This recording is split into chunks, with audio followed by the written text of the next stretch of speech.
Hello everyone. Today I will be discussing the differences between programming and scripting languages. As a beginners, many people feel confused about programming and scripting languages. So let's clarify here.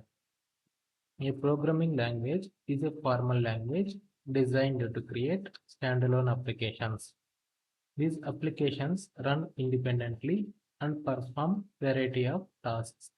Example of programming languages include Python, Java, and C++.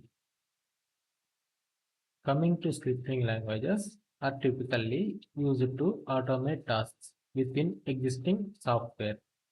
Examples of scripting languages include Python, JavaScript, and Bash scripting.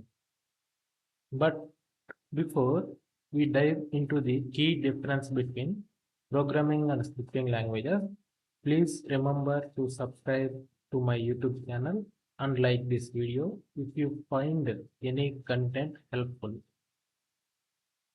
Coming to key differences, programming languages often need to be compiled, which means they are converted into machine code before running.